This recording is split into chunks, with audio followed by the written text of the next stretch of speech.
రవితేజకు hit flop తో సంబంధం లేదా? ఎక్కువ సినిమాలు చేసేసి స్టార్స్ కంటే ఎక్కువ సంపాదించాలన్న టార్గెట్ తప్ప మరొకటి లేదా? ఇన్ని వరుస ఫ్లాపులు వచ్చినా కథ గురించి ఎందుకు ఆలోచించడు అన్న విమర్శలకు సమాధానం దొరికిందా?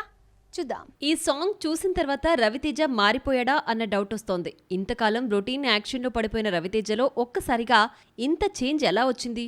ఎప్పుడూ లేనిది కథపై శ్రద్ధ పెట్టాడా అనిపిస్తోంది. ఎన్ని ఫ్లాపులు పడినా తన పద్ధతి మార్చుకొని రవితేజ ఈసారి భక్తుడిగా మారిపోయి కొత్త సినిమా ఇరుముడికి క్రేజ్ తీసుకొచ్చాడు. సంక్రాంతికి రిలీజైన భర్త మహాశయులకు విజ్ఞప్తి రిలీజ్కి ముందే మొదలుపెట్టిన ఇరుముడి సినిమాను ఆగస్టు 21న రిలీజ్ చేస్తున్నారు.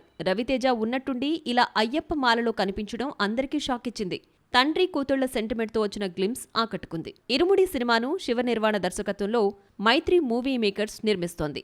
ప్రియా భవానీ శంకర్ హీరోయిన్, జీవి ప్రకాష్ సంగీతం అందిస్తున్నాడు. ఎవరూ ఊహించిన విధంగా మాస్ రాజాను అయ్యప్ప భక్తుడిగా చూపించడం విశేషం. దర్శకుడు శివ నిర్వాణ వరుస ఫ్లాపుల్లో ఉన్నాడు.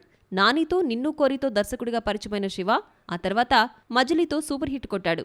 నానితో తీసిన రెండో సినిమా టక్ జగదీష్, విజయ్ దేవరకొండను డైరెక్ట్ చేసిన ఖుషీ ఫ్లాప్ అయ్యాయి. ఖుషీ తీసిన మైత్రి మూవీ మేకర్సే శివకు మరో ఛాన్స్ ఇచ్చింది. ఇరుముడి గ్లిమ్స్ ఫస్ట్ సాంగ్ చూస్తుంటే ఎప్పుడూ లేనిది రవితేజ ఈసారి కొత్తగా ఆలోచించాడనిపిస్తోంది.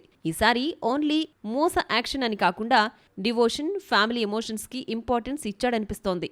సినిమాకు జీవి ప్రకాష్ మ్యూజిక్ ఇచ్చాడు.